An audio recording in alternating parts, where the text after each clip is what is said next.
ilm on tuuline ja väga märtsikuine. 70 aastat tagasi õhtupoolikul 1. märtsil 1940 lahkus meie hulgast Anton Hansen Tammsaare ja kuigi me tänasel päeval oleme siia kogunenud seda mälestama ja kuigi tegemist on pigem sellise tõsise mälestamisega, on meil planeeritud siia sellegi poolest juurde ka niisugune natukene rõõmsam sündmus.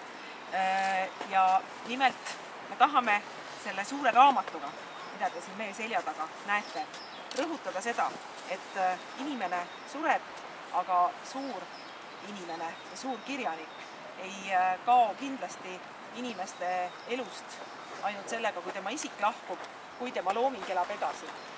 Ja ma tahakski tegelikult kõneleda nüüd Tammsaare sõnadega ja lugeda ette ühe väikese katkendi tema ühest mõtisklusest, mälestuste teemal.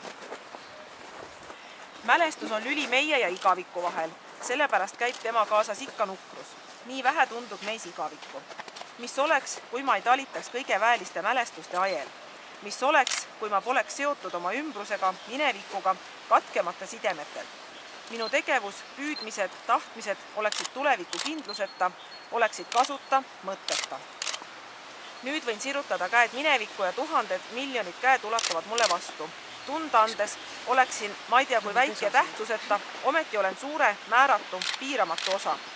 Seni, kuni need miljonid püsivad, ei kao ka mina.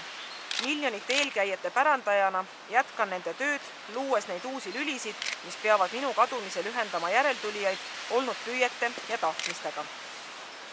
Ja seda raamatut avades ongi siis eriti hea meel tõdeda, et Tammsaare looming on see lüli, mis meid seob.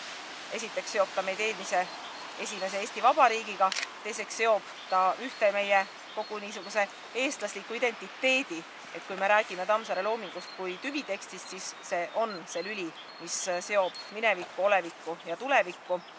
Ja mille pärast see Eesti Päevalehe mõte raamatust, mis meteoriidina maa peale on kukkunud, meile ka väga meeldis, on just see, et kirjandus või üks teos võib maailma muuta, ta võib seda raputada nagu üks meteoriit ja maailm ei ole pärast seda enam endine. Avame oma raamatu. Kui me oleks pannud ainult ühe romaani, siis selle elu ja armastuse taga kaas oleks olnud lihtsalt roheline pind ja see poleks eriti huvitav olnud. Ja, nii et ütleme, kui sealt poolt tulla, siis on ikkagi huvitavam, kui mõlemad poolt näeks ja teiselt poolt näeb jälle. Ja. Ta on natukene 3 meetri kõrge ja natukene alla 3 meetri lai. Nüüd me ootame niisuguste punaste ninadega külastajaid kuuma teed jooma muuseumi ruumidesse ja tutvustame teile hea meelega näitust Tammsaare viimasest romaanist Põrgupõhja uus vanapagan.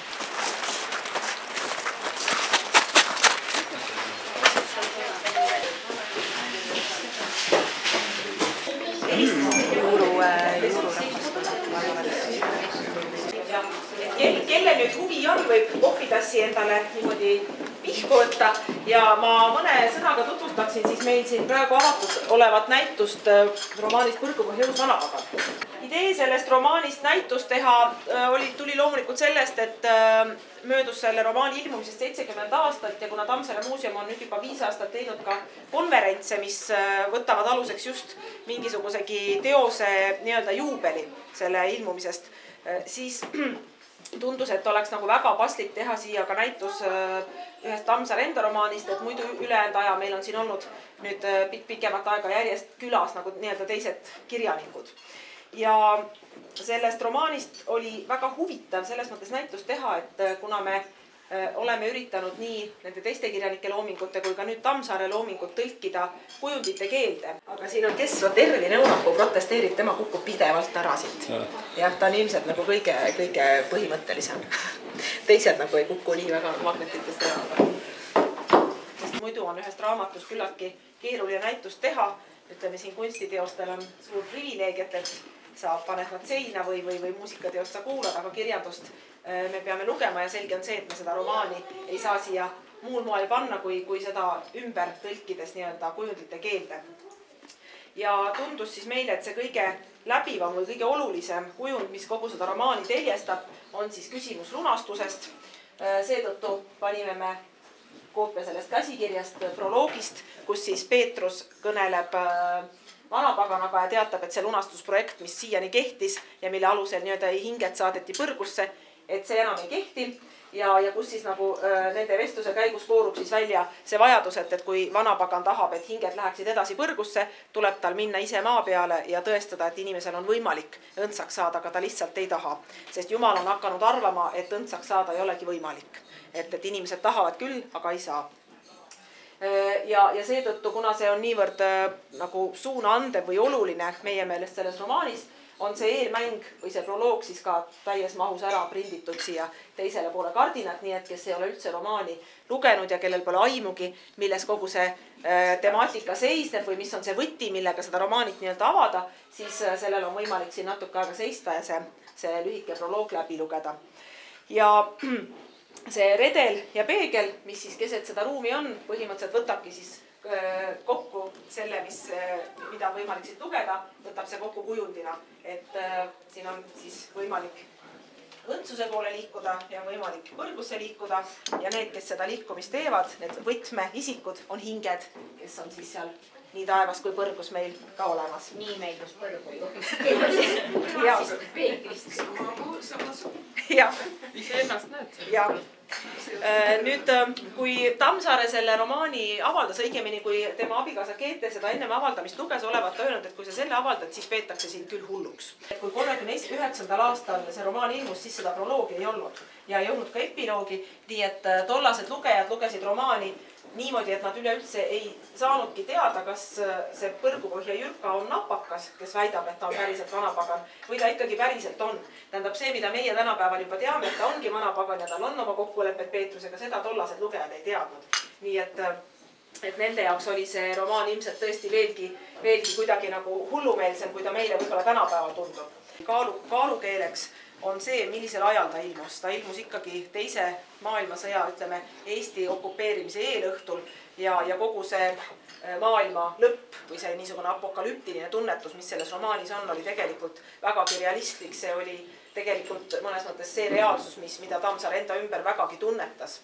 Ja lisaks sellele apokalüptilisele meeleolule, mis valitses nii-öelda poliitilisel tasandil, on selles romaanis ka tõepoolest väga palju kriitikat tollase ühiskondliku mentaliteedi suhtes, nii et seda võib lugeda ka selgelt ühiskonnakriitiliseks romaaniks. See kavalantsu kuju, kes on seal siis selline võimupositsioonil, ilmestab siis tegelikult seda kihti või seda seltskonda, kes on võimul, kellel puuduvad moraalsed ja eetilised väärtused, kes on täielikult keskendunud oma materialistlikele hüvedele, kes põhimõtteliselt ei hooli enam mitte millestki muust. Nüüd teisest küljest on Tammsaare seda romaani võib lugeda ka täiesti apoliitiliselt, täiesti mitte sotsiaalkriitiliselt, seda võib lugeda ka kui niisugust omamoodi mängu Eesti folklooriga. Et seal on pea peale pööratud siis see, et enam ei ole mitte vanapagan, see, kes annab oma sulasele Antsule ülesandeid, vaid sulasest on saanud taluperemees, kes siis seda vanapaganat käsutab. Ja tegelikult on seda romaani uuritud ka tõesti niimoodi selgelt folkloorsest vaatenurgast ja selles romaanis on siis väga palju viiteid Eesti muinasjuttudele, Eesti folkloorile. Seal kordub näiteks pidevalt see nii-öelda kolme maagia. Seal on niisugused tüüpilised Eesti pärimusele omased või muinasjuttudele omased motiivid, nagu näiteks karuga maadlemine või siis näiteks need nii-öelda ärasõnamised või manamised. Nii et seda romaani saab lugeda ka tegelikult niisuguse töötlusena Eesti folkloorist. Samas võib ka selle täiesti kõrvale jätta ja lugeda seda romaani kui lihtsalt armastusromaani. Tammsaare ise on kuskil öelnud, et tema on vanapagan ja Lisette on Keete. No see on niisugune naljaga öeldud. Ja samas, kui Lisette sealt romaanist ära kaob, siis Juula, kes sinna asemele ilmub, kellest saab siis vanapagana naine, vanapagana, ühesõnaga selle Jürka ja Juula armastussuhe on kõige harmoonilisem armastuslugu Tammsaare loomingus üldse.